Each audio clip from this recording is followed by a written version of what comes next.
Good morning दोस्तों। आप सभी कैसे हैं? आप सभी का कृषि काशी यूट्यूब चैनल पर स्वागत है। दोस्तों, जो भी स्टूडेंट केन सुपरवाइजर या एग्रीकल्चर टीजीटी पीजीटी की तैयारी कर रहे हैं, ये जो लेक्चर है उन स्टूडेंट के लिए है। दोस्तों, आज मैं आप सभी के लिए types of soil water and आपको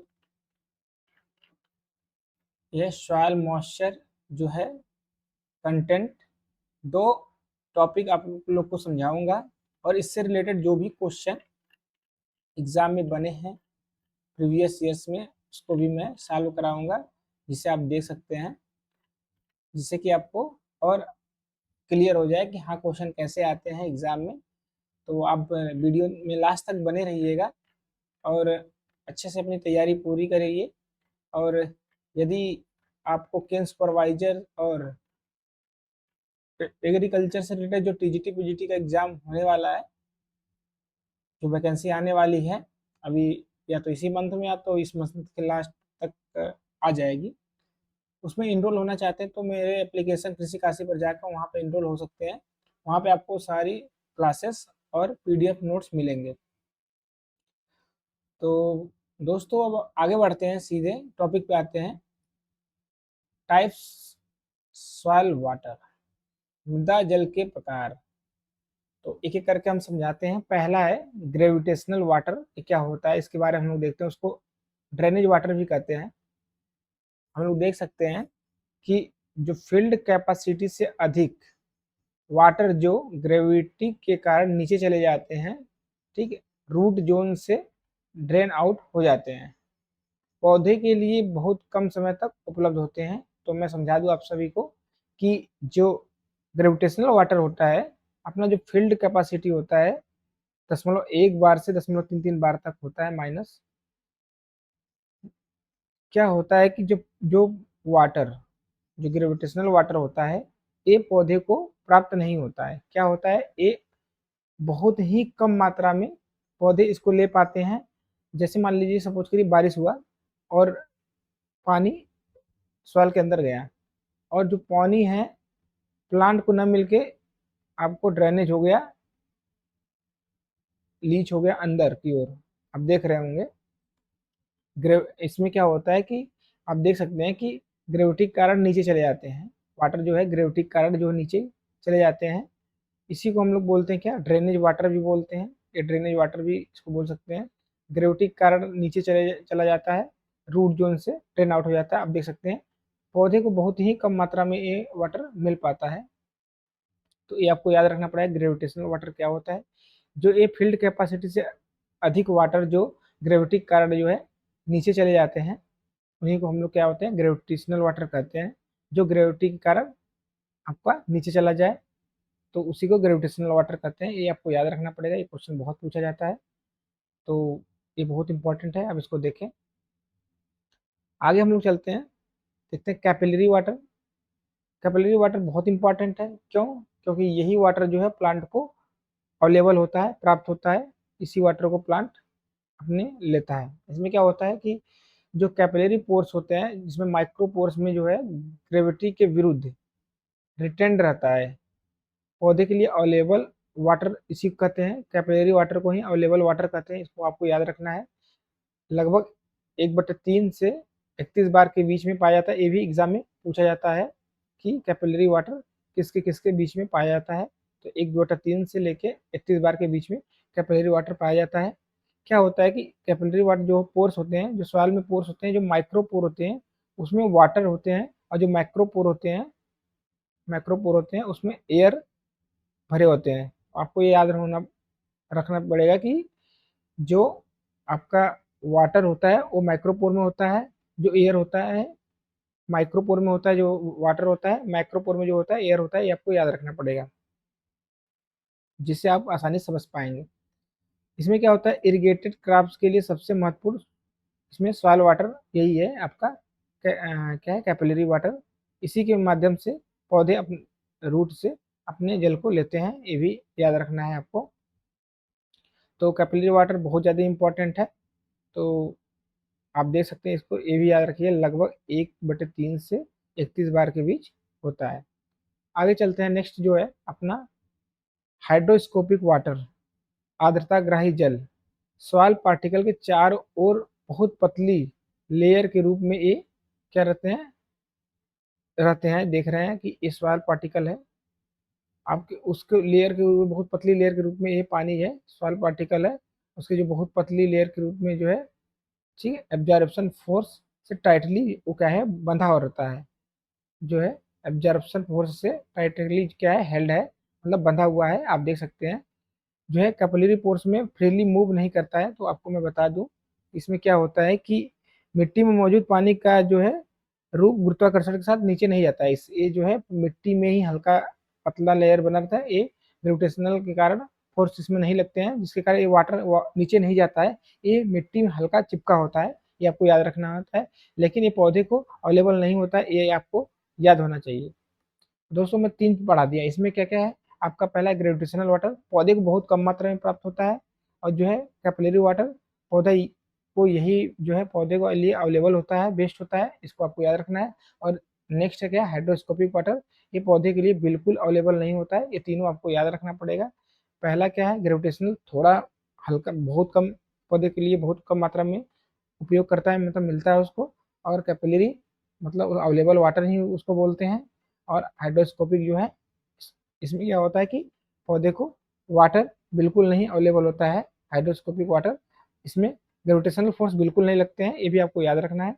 आगे चलते हैं, इससे रिलेटेड एक क्वेश्चन आया था अभी 2024 के एसटीए के एग्जाम में, आप देख सकते हैं क्वेश्चन।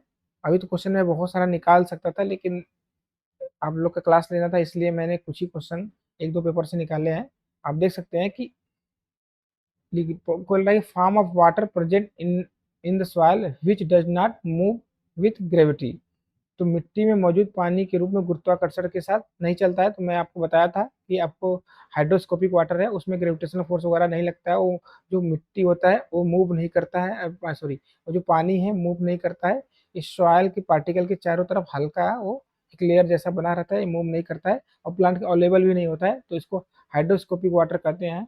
मैं ऊपर आपको समझा दिया हूँ, आप देख सकते हैं। तो क्वेश्चन देखिए डायरेक्ट आया हुआ है 2024 के एसटीए के पेपर में, तो ऐसे ही क्वेश्चन बनते हैं। आगे चलते हैं, नेक्स्ट जो टॉपिक है अपना सॉइल मॉइस्चर कंटेंट, मृदा में नमी का जो स्थिरांक है, कौन कौन से टॉप इसमें टर्मिनोलॉजी होते हैं उसके बारे में हम लोग सीखते हैं, जो कि बहुत ज़्यादा एग्जाम के लिए इंपॉर्टेंट हो जाता है। आप देखिए सीपेज क्या होता है, सीपेज को अगर कॉमन हम लोग जाने तो मतलब कि हॉरिजेंटली फ्लो ऑफ वाटर, जो हॉरिजेंटली होता है, जैसे मान लीजिए कि नाली है, नाली में ऐसे हॉरिजेंटली पानी जो है इस हॉरिजेंटल के रूप में ऐसे, जिसको बोलते हैं क्षैतिज प्रवाह होता है इसमें। आप देख सकते हैं सिंचाई चैनल या नहर में जल का जो क्षैतिज प्रवाह होता है, जो रिसाव होता है, आप देखेंगे कि पानी आप नाली में लगा रहे हैं लेकिन ऐसे रिसाव के बाहर ऐसे ऐसे निकलता है, तो उसी को हम लोग क्या कहते हैं, सीपेज बोलते हैं। तो आप देख सकते हैं कि horizontal flow of water through along an irrigation channel or canal, तो उसे सीपेज कहेंगे। अब सीपेज का देख सकते हैं जो पानी का मूव है नीचे ना होके, फिल्टर ना होके, इनफिल्टर नहीं होके, ये क्या होता है ऐसे हॉरिजेंटल रूप में चलता है, इसी को हम लोग क्या कहते हैं, सीपेज कहते हैं। इसको आपको याद रखना पड़ेगा।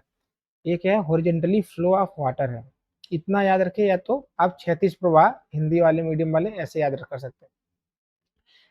इरिगेशन चैनल कैनाल में वाटर लॉस का मुख्य कारण सीपेज ही है, ये भी एग्जाम में बहुत पूछा जाता है, तो इसको भी आपको याद रखना है कि जो है इरिगेशन चैनल और कैनाल में इसके द्वारा सबसे ज्यादा वाटर का जो लॉस होता है वो सीपेज के द्वारा होता है, ये भी आपको याद रखना है। आगे चलते हैं, हम लोग देखते हैं एक टर्म है परकुलेशन, क्या होता है, अंतःस्रवण या अधो प्रवाह इसको बोलते हैं। परकुलेशन क्या होता है, downward movement of water through saturated or nearly saturated soil due to the gravity. तो दोस्तों इसमें कह रहा है कि गुरुत्वाकर्षण के कारण संतृप्त या लगभग संतृप्त मृदा में जल की जो नीचे की ओर गति होती है। तो दोस्तों आप देख रहे होंगे कि ये जो मिट्टी यहाँ से ये है, पूरा पूरा यहाँ से लेके यहाँ तक सॉइल है, आप देख रहे होंगे कि ऊपर ये प्लांट है। क्या होता है कि यहाँ यहाँ से लेके यहाँ तक ये सैचुरेटेड सॉइल है, सैचुरेटेड सॉइल मतलब इसमें अच्छा खासा पानी की मात्रा है, पानी है, सैचुरेटेड है। तो जो सैचुरेटेड जो सॉइल से जो वाटर का मूवमेंट नीचे की तरफ होगा, जो जो जो सैचुरेटेड जो सॉइल है उसके थ्रू, जैसे सॉइल सैचुरेटेड है, इसमें से जो पानी नीचे की तरफ मूव करेगा उसी को हम लोग डाउनवर्ड मूवमेंट ऑफ वाटर, या नीचे की तरफ गति करेगा उसी को हम लोग करते हैं क्या, परकुलेशन करते हैं। तो आप देख सकते हैं कि downward movement of water through saturated or nearly saturated soil due to the gravity. तो ग्रेविटी के कारण जो नीचे पानी चला जाता है सैचुरेटेड सॉइल से, उसी को हम लोग क्या करते हैं, परकुलेशन बोलते हैं। परकुलेशन आपको याद रखना है, सैचुरेटेड सॉइल, सैचुरेटेड, ये बहुत ज़्यादा इंपॉर्टेंट है। एग्जाम में आते हैं, बच्चे कंफ्यूज हो जाते हैं इनफिल्ट्रेशन में, परकुलेशन में, तो आपको कंफ्यूज नहीं होना है। तो आप देख सकते हैं क्या है परकुलेशन, क्या है, सैचुरेटेड सैचुरेटेड जो सॉइल से जो ग्रेविटेशनल फोर्स के द्वारा जो पानी नीचे की तरफ जाती है, मूवमेंट होता है, उसी को हम लोग क्या बोलते हैं, परकुलेशन बोलते हैं। आपको यह याद रखना चाहिए, बहुत इंपॉर्टेंट है। आगे चलते हम लोग देखते हैं एक और, इनफिल्ट्रेशन, अंतः प्रवेशन, हिंदी में उसको बोलेंगे। इसमें क्या होता है कि entry of water from the upper layer to into soil, मतलब ऊपरी लेयर से सॉइल के अंदर जो पानी जाता है उसी को इनफिल्ट्रेशन कहते हैं। हिंदी में कहते हैं ऊपरी सतह से मृदा में जल का प्रवेश। ठीक है, अंतः प्रवेशन होता है, ये अनसैचुरेटेड कंडीशन में होता है। आपको इस याद रखना पड़ेगा कि ये अनसैचुरेटेड में होता है। ये भी एग्जाम में पूछा जाता है कि अगर मान लीजिए कि ये आपका ऊपर से लेके यहाँ तक ये सॉइल है, बारिश हुई, आप देख रहे हैं बारिश हुई, जो पानी, क्योंकि ये मिट्टी में सैचुरेशन था नहीं, पानी है नहीं, तो क्या हुआ, जो पानी बारिश हुई, वो बारिश क्या हुआ, जो डायरेक्ट क्या होगा, नीचे की ओर मूव कर दिया। आप देख रहे हैं entry of water into soil में मूव कर रहा है जो वाटर, उसी को हम लोग कहते हैं क्या, इनफिल्ट्रेशन। और ये अनसैचुरेटेड कंडीशन में होता है, आप इसको याद रखें, ये बहुत इंपॉर्टेंट है। इनफिल्ट्रेशन क्या होता है, अनसैचुरेटेड कंडीशन में जो एंट्री होता है अपर लेयर से नीचे की तरफ सॉइल में, सबसे ऊपर से नीचे की तरफ जो एंट्री करता है पानी, इसी को हम लोग का इनफिल्ट्रेशन कहते हैं। आगे चलते हैं, लीचिंग, बच्चे लीचिंग और इसमें इनफिल्ट्रेशन में और परकुलेशन तीनों में कंफ्यूज रहते हैं, तो आज कंफ्यूजन दूर हो जाएगा आप सभी का। जो सैचुरेटेड सॉइल में आप देखिए सैचुरेटेड है, इसके इसमें से जो ग्रेविटेशनल वाटर नीचे की ओर जा रहा है ग्रेविटेशनल फोर्स के द्वारा, आप उसको बोल सकते हैं क्या, बोल सकते हैं आप परकुलेशन। और आपका जो है इन्फिल्ट्रेशन, जो अपर लेयर से पानी नीचे की तरफ मूव कर रहा है अनसैचुरेटेड कंडीशन में, उसको बोलेंगे हम लोग क्या, इन्फिल्ट्रेशन। अब लीचिंग क्या होता है, रूट जोन से, ये जो रूट जोन है, रूट जोन से वाटर के साथ जो न्यूट्रिएंट और साल्ट का डाउनवर्ड मूवमेंट होता है उसी की लीचिंग कहते हैं। जो ये रूट जोन है प्लांट का, यहाँ से न्यूट्रिएंट प्लस वाटर का जो मूवमेंट होगा नीचे डाउनवर्ड, उसी को हम लोग क्या कहते हैं, देख रहे हैं न्यूट्रिएंट जा रहा है वाटर के साथ, तो उसी को हम लोग क्या कहते हैं, साल्ट और न्यूट्रिएंट, तो उसी को हम लोग कहेंगे लीचिंग। ये आपको याद रखना पड़ेगा। लीचिंग में क्या होता है, इसमें भी डाउनवर्ड मूवमेंट होता है, लेकिन किसका होता है, वाटर के साथ न्यूट्रिएंट और साल्ट का। आपको ये याद रखना बहुत इंपॉर्टेंट है। आप देख सकते हैं जल के साथ पोषक तत्वों एवं लवणों का जल के क्षेत्र में नीचे की ओर जो जाना ही निक्षालन कहलाता है। आप देख सकते हैं, इसको याद रखें, लीचिंग इंपॉर्टेंट है, एग्जाम में पूछा जाता है। इससे रिलेटेड क्वेश्चन भी आए हुए हैं, मैं आपको अभी दिखाऊंगा। आगे कुछ और देख लेते हैं, फिर इसका इसका क्वेश्चन करा दूंगा।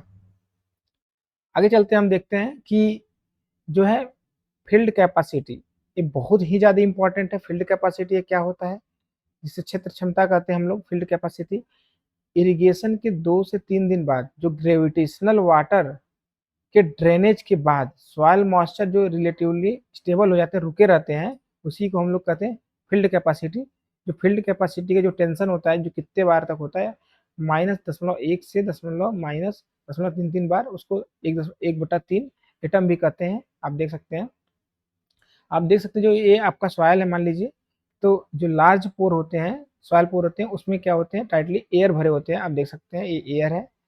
और जो माइक्रोपोर होते हैं उसमें वाटर होते हैं। आप इसको याद रखें कि जो माइक्रोपोर में वाटर हेल्ड रहता है, और आपका जो लार्ज पोर होते हैं उसको या तो मैक्रो इसको बोल सकते हैं, मैक्रो, तो उसमें क्या होता है, एयर होता है। आप देख सकते हैं प्लांट के लिए वाटर अवेलेबिलिटी की अपर लिमिट मानी जाती है इसको, जो फील्ड कैपेसिटी को। फील्ड फील्ड कैपेसिटी पर जल का तनाव को प्रेशर प्लेट ऑपरेटर्स से निर्धारित करते हैं। ये भी आपको याद रखना है कि जो फील्ड कैपेसिटी के जो है टेंशन को हम लोग किससे मेजर करते हैं, तो क्या है, प्रेशर प्लेट अपरेटस से हम लोग इसका मेजर करते हैं। ये भी एग्जाम में बहुत पूछा जाता है, तो इसको भी आपको याद रखना है। आप देख सकते हैं ये क्या है, प्रेशर प्लेट अपरेटस है, ये मशीन है, आप देख सकते हैं। तो ये बहुत ज़्यादा इंपॉर्टेंट है, तो इसको आप याद रखें। इससे रिलेटेड जो क्वेश्चन आया हुआ है मैं उसको भी कराऊंगा अभी आगे। नेक्स्ट है परमानेंट बिल्टिंग पॉइंट, इसको बोलते हैं स्थायी मुरझान बिंदु। परमानेंट बिल्टिंग की जो अवधारणा है इसके ब्रिक्स एंड स्टेंस 1912 में दी थी। अब याद रख सकते हैं, कभी भी एग्जाम में अगर हार्ड क्वेश्चन बनाएगा तो ऐसा क्वेश्चन बन सकता है, मैचिंग में आ सकता है या तो डायरेक्ट पूछ सकता है। जो परमानेंट बिल्डिंग पॉइंट का जो है इंडिकेटर प्लांट है उसको हम लोग लेते हैं किसको, ड्वार्फ सनफ्लावर को लेते हैं, सूरजमुखी। ये भी एग्जाम में आ सकता है, इसको भी आप ध्यान रखें कि अगर अगर पूछ दिए परमानेंट बिल्डिंग पॉइंट के लिए इंडिकेटर प्लांट कौन सा है तो सूरजमुखी है, इसको आप याद रखें, इंपॉर्टेंट है। इसमें क्या होता है कि वह सॉइल मॉइस्चर कंटेंट जिस पर पौधे अपनी आवश्यकता के लिए पर्याप्त जल प्राप्त नहीं कर पाते हैं और वाटर देने तक मुरझाए रहते हैं, परमानेंट बिल्डिंग पॉइंट कहलाते हैं। ये पौधे के लिए अवेलेबल वाटर की एकदम लोअर लिमिट होती है, कि एकदम मतलब वहाँ पे उसको चाहिए ही चाहिए होता है। पौधे मृत नहीं होते हैं लेकिन परमानेंटली क्या होते हैं, विल्टिंग कंडीशन में हो जाते हैं। आप देख सकते हैं परमानेंटली विल्टिंग है, लेकिन अभी ये डेथ नहीं हुआ है, ये विल्टिंग है, डेथ नहीं हुआ है, ये अपना क्या है, जो है हेल्दी पौधा है, आप देख सकते हैं।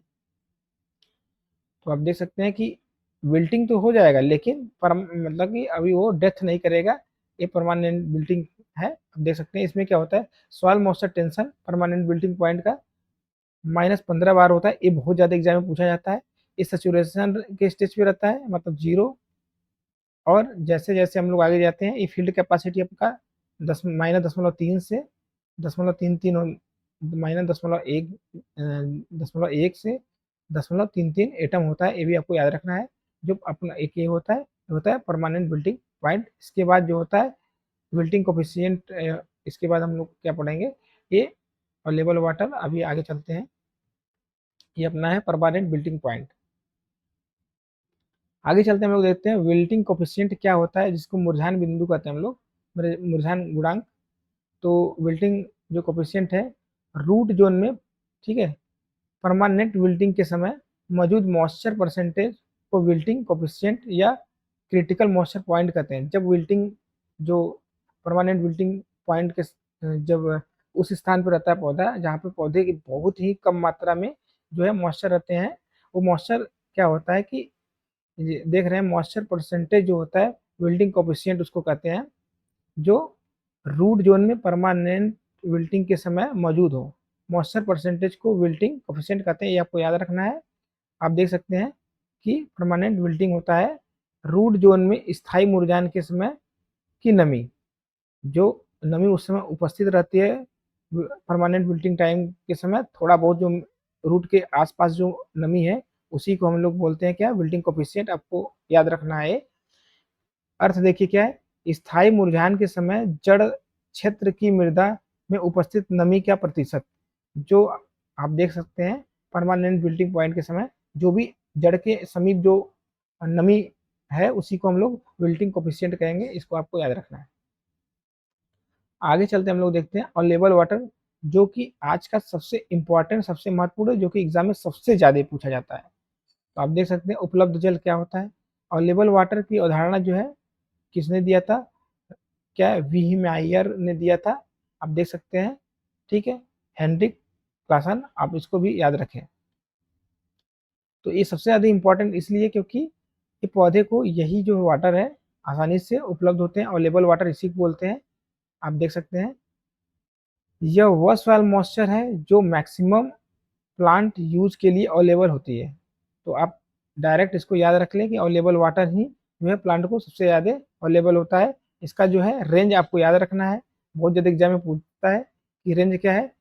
यह फील्ड कैपेसिटी से विल्टिंग पॉइंट के बीच का जो है कैपिलरी वाटर कहलाता है, ये आपको याद रखना है। कहाँ से, परमानेंट विल्टिंग पॉइंट और फील्ड कैपेसिटी के बीच, जैसे आप यहाँ देख सकते हैं आपका फील्ड कैपेसिटी और परमानेंट विल्टिंग पॉइंट के बीच में जो होता है यही क्या होता है, अवेलेबल वाटर कहलाता है। आप देख सकते हैं इसी के बीच का जो वाटर होता है अवेलेबल वाटर कहलाता है।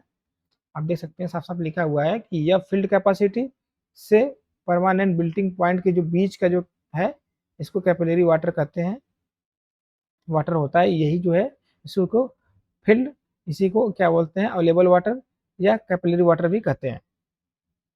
याद रखें, अवेलेबल वाटर क्या होता है, फील्ड कैपेसिटी से और परमानेंट बिल्टिंग पॉइंट के बीच में जो वाटर होता है उसी को हम लोग अवेलेबल वाटर कहते हैं। इसका जो है 0.3 बार से -15 बार तक होता है।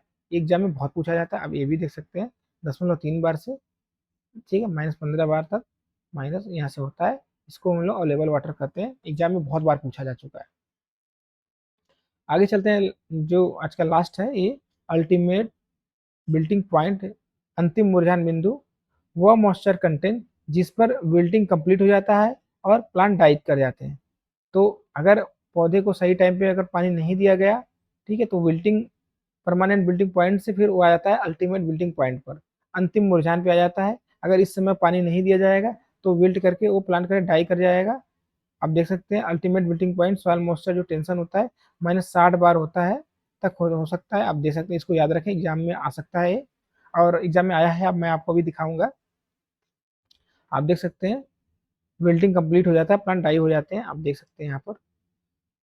और अल्टीमेट विल्टिंग पॉइंट पर मॉइस्चर टेंशन -60 बार हो जाते हैं, याद रखिएगा इसको आप।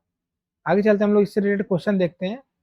जो STA 2025 का जो पेपर है, अरे 2020 में क्वेश्चन आया हुआ था, सॉरी ये 2020 का क्वेश्चन है। आप देख सकते हैं डायरेक्ट क्वेश्चन हुआ आया हुआ है। अगर आपको कुछ भी याद होता तो आप एग्जाम में कर सकते हैं। जैसे आपको याद होता परमानेंट बिल्डिंग पॉइंट 15 बार, तो आप इससे भी क्वेश्चन आप इसको सॉल्व कर सकते थे। आप देख सकते हैं कि बी का 4, तो बी का 4 किसमें है, एक ही ऑप्शन में है, तो इससे भी आप एलिमिनेट करके आंसर लगा सकते हैं। या आपको पता हो अवेलेबल वाटर, मैंने बहुत जोर दिया आपको बताने में, अवेलेबल वाटर आपको पता है कि 0.33 से 15 बार तक होता है, मतलब सी का फर्स्ट, तो सी का भी इसमें देखिए, सी के फर्स्ट किसमें है, इसमें इसी में, तब पर भी आपका एक क्वेश्चन सॉल्व हो जाता है। यदि आपको पता होता कि फील्ड कैपेसिटी कितने पे होती है, तो आपको बताया था कि ए 0.3 बार पे होती है, 1/3 या 0.3 बार पे होती है, तो आपको ये भी पता होता, तब पर भी आप ए का 2 होता है, ए का 2 तो 3 में था, एलिमिनेट तो नहीं कर पाते। लेकिन हाइड्रोस्कोपिक वाटर आपको मैं बताया हूँ कि हाइड्रोस्कोपिक किस पर होता है, तो आपको पता है कि 50 बार पे। अगर आपको परमानेंट बिल्टिंग पॉइंट और अवेलेबल वाटर पता होता तो आप इस क्वेश्चन को आसानी से सॉल्व कर पाते एग्जाम में। तो देखिए क्वेश्चन आया हुआ है, डायरेक्ट क्वेश्चन आते हैं, तो ऐसे आपको जरूर से जरूर ऐसे क्वेश्चन प्रैक्टिस करके जाने चाहिए और याद रखने चाहिए सारे जो ये डाटा वगैरह है ये सब। आगे चलते हैं, एक और क्वेश्चन देखते हैं। क्वेश्चन अभी 2025 के ही पेपर में आया था, नहीं 26 में ही पेपर हुआ है, एलटी ग्रेड का, उसमें क्वेश्चन आया हुआ है, डायरेक्ट क्वेश्चन आया हुआ है कि the moisture range between field capacity and wilting point is known as which type water, उसको किस प्रकार का वाटर कहते हैं।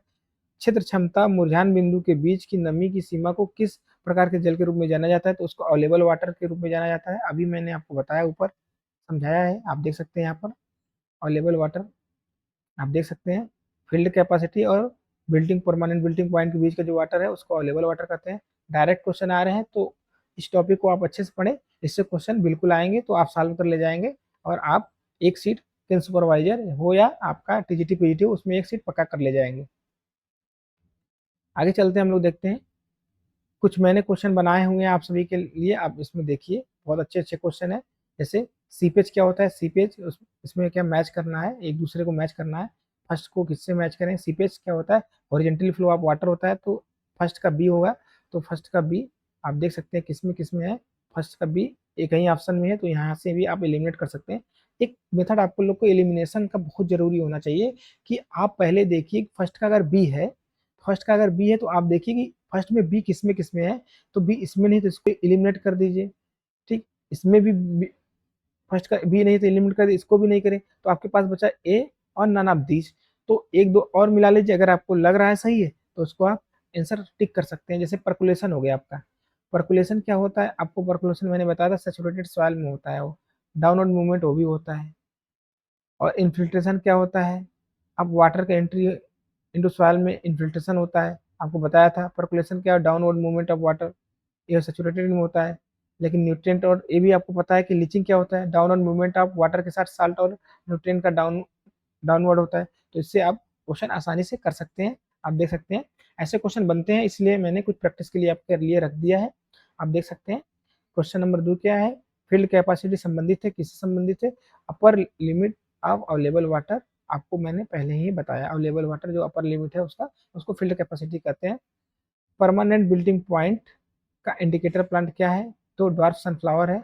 आप देख सकते हैं अवेलेबल वाटर किसके बीच का जल है, तो आपको क्वेश्चन बहुत बार आ चुका है, तो आप देख सकते हैं कि फील्ड कैपेसिटी और परमानेंट बिल्टिंग पॉइंट के बीच का जो है उसको अवेलेबल वाटर करते हैं। कौन कौन सा अवेलेबल वाटर, मतलब 1.33 से अब 15 बार के बीच का जो वाटर होता है अवेलेबल वाटर होता है। आप देख सकते हैं। आगे चलते हैं, इसमें स्टेटमेंट दिया हुआ है, इसमें से करेक्ट हम लोग को चूज करना है। सीपेज क्या होता है, हॉरिजॉन्टल फ्लो ऑफ वाटर, ये तो पहले ही सही है, तो आप देख सकते हैं। पर्कुलेशन क्या है, हॉरिजॉन्टल फ्लो ऑफ वाटर, गलत है। लीचिंग क्या है, अपवर्ड मूवमेंट ऑफ साल्ट, नहीं डाउनवर्ड होता है। इन्फिल्ट्रेशन का प्लांट हेल्थ डेप्थ, नहीं इम्पॉर्ट, ये गलत है, तो आप देख सकते हैं। आगे विल्टिंग कोफिशिएंट क्या होता है, तो आपको बताया critical moisture point wilting coefficient कहलाता है। जो प्लांट के रूट के अगल बगल थोड़ा बहुत जल बचा होता है, जो पौधे को ले नहीं पाते हैं, उसी को हम लोग क्या कहते हैं, विल्टिंग कोफिशिएंट कहते हैं। आगे चलते हैं, क्वेश्चन नंबर 7 देख लेते हैं। परमानेंट बिल्टिंग पॉइंट पर सॉइल मॉइस्चर टेंशन लगभग कितना होता है, तो आपको बताया था मैंने -15 बार होता है, ये भी आपको याद रखना बहुत इंपॉर्टेंट है। नेक्स्ट है अल्टीमेट बिल्टिंग पॉइंट, इसमें क्या होता है, अल्टीमेट बिल्टिंग पॉइंट में बिल्टिंग कंप्लीट हो जाता है और प्लांट डाइट कर जाते हैं। आपको मैंने बताया ये -60 बार तक होता है लगभग, आपको ये याद रखना है, -60 बार एग्जाम में आते हैं। अब देखिए दोस्तों कि अवेलेबल वाटर की अपर लिमिट और लोअर लिमिट क्रमशः क्या होती है, तो आप देख सकते हैं कि 0.3 बार जो है और से लेके 10.-5 बार इसको अवेलेबल वाटर कहते हैं। एग्जाम में बहुत पूछता है, तो ऐसा क्वेश्चन मैंने प्रैक्टिस आप लोग को करा दिया है, आप लोग प्रैक्टिस कर ले। अब इससे बाहर क्वेश्चन नहीं जाएगा, जो भी क्वेश्चन आएगा आप लोग इसको टेकल कर जाएंगे और एग्जाम में कर जाएंगे। आप लोग को प्रैक्टिस भी करा दिया क्वेश्चन, और जो प्रीवियस ईयर्स के 2-3 पेपर में आए हुए थे, अभी तो मैं बहुत सारा क्वेश्चन उससे निकाल सकता था, क्योंकि मेरे पास कम से कम 30-40 पेपर हैं जो कि PYQ के पेपर हैं, जो उत्तर प्रदेश में एग्जाम हुए एग्रीकल्चर से रिलेटेड। उससे मैं एक एक क्वेश्चन करके निकाल निकाल कर आप लोग को करा दूंगा। लेकिन अभी आज के लिए तो यही बहुत ज़्यादा नहीं, 2-4 क्वेश्चन मैंने निकाला था अभी 1-2 पेपर से, तो अभी जो करंट का पेपर हुआ उससे। लेकिन अभी पीछे भी बहुत सारे क्वेश्चन आए हुए हैं, ऐसे ऐसे क्वेश्चन आए हुए हैं, जिससे आपका जो है मनोबल बढ़ जाता है कि हाँ ऐसा क्वेश्चन सर करा रहे हैं जिससे कि हमें फायदा होगा। एग्जाम बहुत सारे क्वेश्चन अभी कराएंगे हम, तो बहुत क्वेश्चन कराएंगे, प्रैक्टिस कराएंगे। आज से हमारा जो है डेली, आज से 65 क्वेश्चन एग्रीकल्चर का डेली हम प्रैक्टिस कराएंगे आप सभी को। आप इस पर फोकस करें। 65 क्वेश्चन डेली, लगभग जितने दिन बचे होंगे डेली मेमोरी बेस्ड या अपने द्वारा, अपने अनुभव के द्वारा क्वेश्चन बनाए जाएंगे, और बहुत तगड़ा होंगे वो क्वेश्चन। आप देखेंगे तो कहेंगे कि नहीं, क्वेश्चन वहां से बहुत फंसेंगे, आप टेंशन ना लीजिए। तो आप ऐसे ही बनाए रखें। हमारे अगर आपको अच्छा लगे तो हमारे यूट्यूब चैनल को सब्सक्राइब करें, लाइक करें, शेयर करें। और अगर आपको कोई कोर्स लेनी है तो आप जाकर एप्लीकेशन पर, कृषि काशी एप्लीकेशन पर जाकर आप वहाँ से इनरोल करके कोर्स ले सकते हैं, और एक सुव्यवस्थित तरीके से एक सिलेबस वाइज अपनी तैयारी कंप्लीट करके एक सीट अपने पक्का कर सकते हैं, और अपने माता पिता का सपना भी पूरा कर सकते हैं, और समाज में अपना एक स्टेटस बना सकते हैं। आज के लिए इतना ही। आप सभी का धन्यवाद।